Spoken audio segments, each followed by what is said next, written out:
Welcome back, and it's good to have you on board as we continue our voyage through the good ship called the Gospel of Matthew. Matthew chapter 14 and verses 18 to 21, and I am going to be reading out of the Jerusalem Bible. Matthew chapter 14 and verse 18 says this: "Bring them here to me," he said. He gave orders that the people were to sit down on the grass. Then he took the 5 loaves and 2 fishes, raised his eyes to heaven, and said the blessing. And breaking the loaves, he handed them to his disciples, who gave them to the crowds. They all ate as much as they wanted, and they collected the scraps remaining, 12 baskets full. Those who ate numbered about 5,000 men, to say nothing of women and children. A miracle happened that day. Were the people caught up in the wonder of it? Did people go, "Ooh, that was amazing"? Did people walk away that day going, "I gotta tell Martha about that when I get home"? One of the problems with miracles is that too many people have a preconceived idea of what makes a miracle a miracle. I mean by that, people think a miracle by definition is stupendous. It is something that wows you. Look at the miracle that day and notice how ordinary it was. All that Jesus did was give thanks and then proceeded to pass the food around.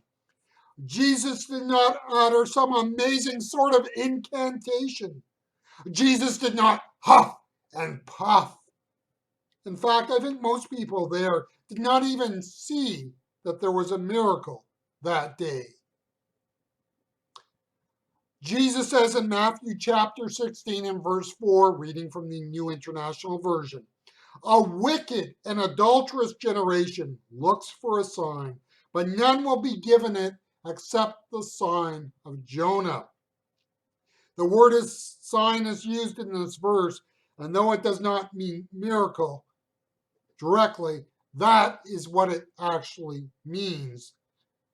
They wanted a sign, they wanted a miracle. The religious leaders in the opening verses of Matthew chapter 16 are saying, "We want you, Jesus, to prove who you are." You see, they were in effect saying for him to do something big and showy. We want fireworks. We want dancing bears. We want something that has that wow factor. You see, that is the type of miracle that people want.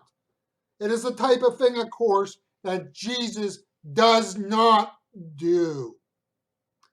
You see, I believe Jesus can raise people from the dead. The problem is that my parents are still dead. My son, who was legally determined to be stillborn, he is still dead. I cannot say on a personal basis that Jesus raises the dead. I have not experienced that reality in life.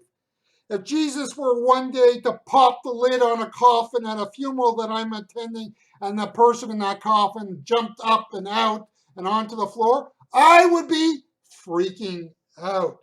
I would not be expecting Jesus to raise the dead. That's out of my realm of experience. You see, while I believe that Jesus can raise the dead, I have not come to expect it. He is Jesus. He can do things like that. But that does not mean he will do it, and in particular, do it all the time. The miracles he does are often of a mundane sort.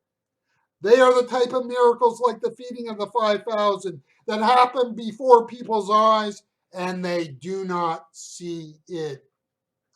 The irony in the opening verse of Matthew chapter 16 is palpable. The religious leaders could not see before them the greatest miracle of all time.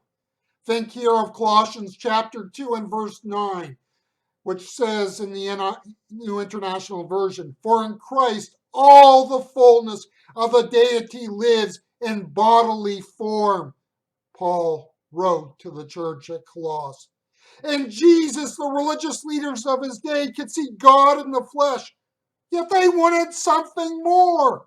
They wanted something more. How could you have something more? Do you think that everyone who ate the loaves and fish were satisfied that day? What would some of these people have said if they knew that Jesus was creating food out of nothing? Would they be submitting to Jesus' menus? We need to see and affirm that God in Christ does the miraculous and he does the ordinary. There are miracles.